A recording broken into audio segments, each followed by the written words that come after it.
Firstly, you know, geopolitics is a very unsentimental business.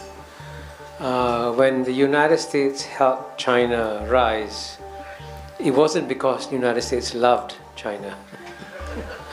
It's because China was the most powerful asset that United States had in the Cold War against the Soviet Union. And therefore, United States was happy to see China rise. And of course, many Americans also believed that as China rose and became developed economically, it would become like the US politically, right? This is on record. This is said by Bill Clinton. This is said by Kurt Campbell and I think Ali Ratner in an article in Foreign Affairs, that they expected China to become a democracy. But of course, as you know, everything has changed. The Soviet Union is gone. China is no longer needed as an asset. China is seen as a competitor, and therefore, quite naturally, that's why the US has switched from helping China to now trying to constrain China from rising. So this is normal. There's nothing that the United States that has done is surprising. It's what you would expect when a new geopolitical contest begins. The first one, of course, is the fact that there is an iron law of geopolitics, which says that whenever the world's #1 emerging power, which today is China, is about to overtake the world's #1 power, which today is United States of America, the world's #1 power always, always pushes down the world's #1 emerging power. Geopolitics, I should emphasize to you all, is a very cruel business. It's all about power. And from the point of view of the #1 power, the United States of America, there's a huge difference between being #1 and being #2. Huge difference.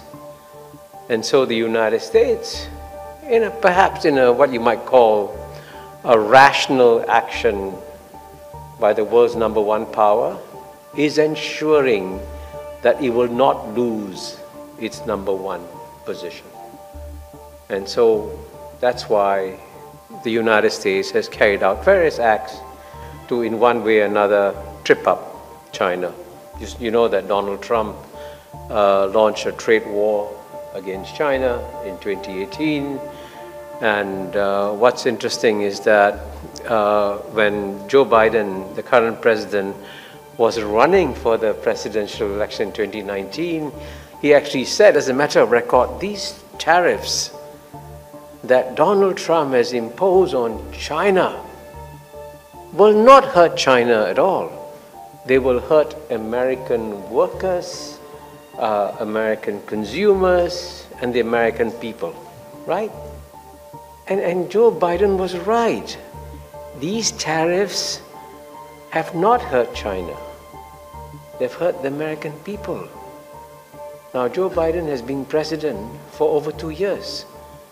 Has he been able to withdraw the tariffs that he imposed?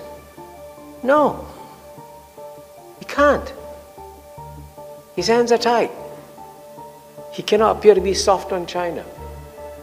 So the tariffs, which are hurting American workers, continue. I say this to you so you understand the deeper forces that are driving this contest between the United States and China. And more recently, as you know, the Biden administration has launched something called the CHIPS Act to deny China access to the most advanced chips, making technology. And why is the United States doing that?